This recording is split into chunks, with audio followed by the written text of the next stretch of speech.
Saya akan membacakan bagian terakhir dari rilis Komnas HAM yaitu kesimpulan dan rekomendasi. Yang pertama, kesimpulan. Dari keseluruhan hasil penyelidikan atas peristiwa tersebut dapat disimpulkan sebagai berikut. Telah terjadi peristiwa kematian Brigadir J pada 8 Juli 2022 di rumah dinas ex Kadif Propam Irjen Saudara FS, Jalan Duren 3 nomor 46 Jakarta Selatan. Yang kedua, pembunuhan Brigadir J merupakan extrajudicial killing. Tadi sudah saya sampaikan. Yang ketiga, berdasarkan hasil autopsi pertama dan kedua ditemukan fakta tidak adanya penyiksaan terhadap Brigadir J melainkan luka tembak. Tadi juga Pak Anam sudah menyampaikan bahwa penyebab kematian adalah 2 luka tembak, yang satu di kepala dan yang satu di dada sebelah kanan. Terus kemudian terdapat dugaan kuat terjadinya peristiwa kekerasan seksual yang dilakukan oleh Brigadir J kepada saudari PC di Magelang tanggal 7 Juli 2022. Tadi detailnya disampaikan Bu Andi. Kemudian terjadinya obstruction of justice dalam penanganan dan pengungkapan peristiwa kematian Brigadir J. Nah, rekomendasinya sekarang. Hari ini kami menyampaikan rekomendasi khusus kepada teman-teman kepolisian. Nanti akan menyusul juga rekomendasi kepada Presiden dan DPR sesuai dengan Undang-Undang 39 tahun 99. Berdasarkan dari kesimpulan, dari temuan dan analisa fakta peristiwa terkait peristiwa pembunuhan Brigadir J, Komnas HAM menyampaikan rekomendasi kepada Kepolisian Republik Indonesia sebagai institusi negara yang memiliki kewenangan penegakan hukum di Indonesia sebagai berikut. Meminta kepada penyidik untuk menindaklanjuti temuan fakta peristiwa oleh Komnas HAM dan Komnas Perempuan tentu saja dalam proses penegakan hukum dan memastikan proses tersebut berjalan imparsial, bebas dari intervensi, transparan serta akuntabel berbasis scientific crime investigation. Yang kedua, rekomendasinya menindaklanjuti pemeriksaan dugaan kekerasan seksual terhadap saudari PC di Magelang dengan memperhatikan prinsip-prinsip hak asasi manusia dan kondisi kerentanan khusus. Artinya tadi dugaan kekerasan seksual harus ditindaklanjuti penyidikannya begitu oleh teman-teman kepolisian. Yang ketiga, memastikan penegakan hukum tidak hanya sebatas pelanggaran disiplin atau kode etik saja, tetapi juga dugaan tindak pidana dan tidak hanya terhadap terduga pelakunya saja, tetapi juga semua pihak yang terlibat baik dalam kapasitas membantu maupun turut serta. Jadi semua kemudian harus ada penegakan hukumnya, bisa disiplin atau kode etik maupun juga tindak pidananya, tergantung pada derajat gitu ya, kontribusi dari masing-masing pihak. Kemudian meminta kepada Inspektorat Khusus untuk memeriksa dugaan pelanggaran etik setiap anggota kepolisian yang terlibat dan menjatuhkan sanksi kepada anggota kepolisian yang terbukti melakukan obstruction of justice dalam penanganan dan pengungkapan peristiwa kematian Brigadir J sesuai dengan Peraturan Kepolisian Nomor 7 Tahun 2022 tentang Kode Etik Profesi dan Kode Etik Kepolisian Negara Republik Indonesia.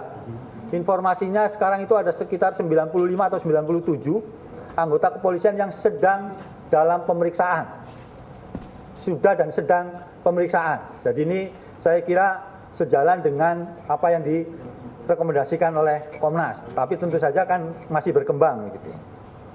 Nah, ada 3 klaster kami menyebutnya atau 3 layer tentang sanksi ini. Yang pertama adalah sanksi pidana dan pemecatan kepada semua anggota kepolisian yang terbukti bertanggung jawab, memerintahkan berdasarkan kewenangannya membuat skenario, mengkonsolidasikan personil kepolisian dan merusak serta menghilangkan barang bukti terkait peristiwa kematian Brigadir J. Yang kedua, sanksi etik berat atau kelembagaan kepada semua anggota kepolisian yang terbukti berkontribusi dan mengetahui terjadinya obstruction of justice terkait peristiwa kematian Brigadir J.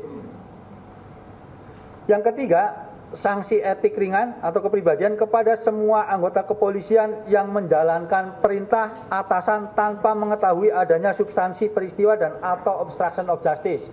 Jadi ini mungkin ada petugas kepolisian yang cuma disuruh-suruh saja begitu, tidak tahu skenarionya seperti apa, kejadian yang sebenarnya seperti apa, yaitu harus juga diperiksa begitu untuk melihat, untuk membuktikan derajat kesalahannya. Itu yang kami maksud di situ gitu. Kemudian, nah ini terkait tadi soal praktek-praktek baik dari yang disampaikan oleh teman-teman Komnas Perempuan terkait pemeriksaan Bu PC dan juga perempuan korban kekerasan lainnya begitu.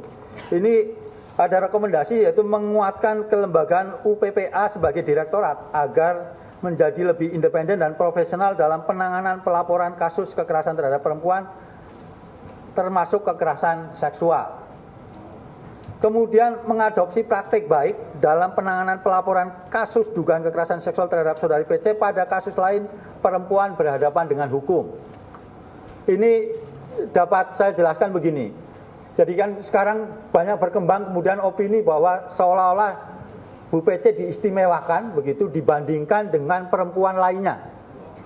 Nah, pada titik itu gitu ya, perlakuan dari kepolisian terhadap Bu PC ini harus jadi standar untuk memperlakukan perempuan-perempuan lain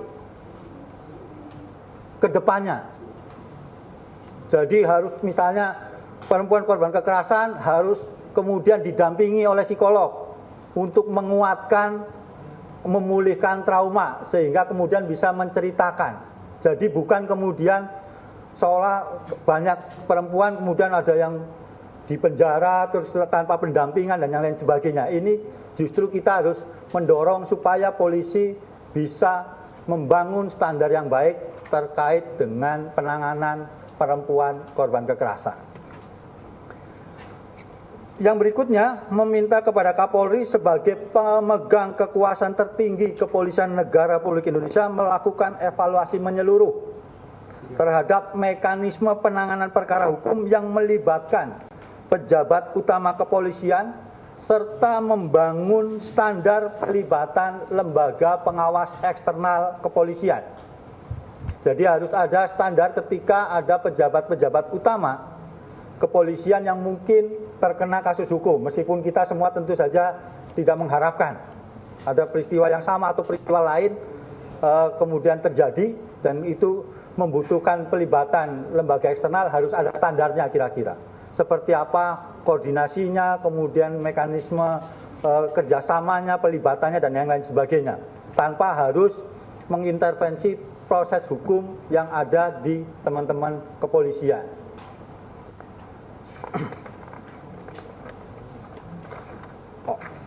Terakhir, melakukan upaya pembinaan terhadap seluruh anggota kepolisian negara Republik Indonesia agar dalam menjalankan kewenangannya untuk tetap patuh kepada ketentuan perundangan yang berlaku serta memegang teguh prinsip-prinsip profesionalitas, transparansi, akuntabilitas, serta memenuhi azas keadilan dan sesuai dengan standar hak asasi manusia sebagai upaya penjaminan peristiwa yang sama tidak terulang kembali.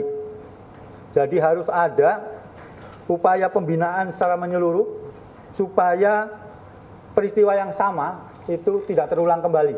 Jadi cukup kali ini saja ini sebagai pelajaran bersama kita.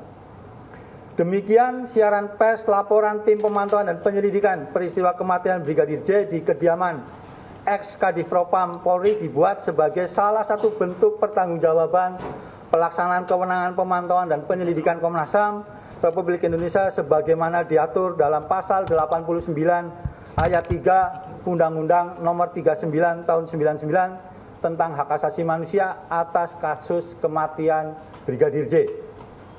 Jakarta, 1 September 2022, tim pemantauan dan penyelidikan peristiwa kematian Brigadir Joshua di kediaman ex-Kadif Propam Polri.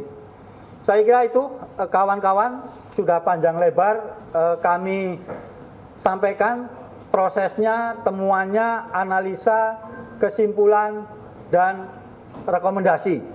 Ini sebagai penutup rangkaian penyelidikan dan pemantauan Komnas HAM dibantu oleh Komnas Perempuan. Jadi selesai sampai di sini hari ini, Jumat 1 September 2022. Terima kasih.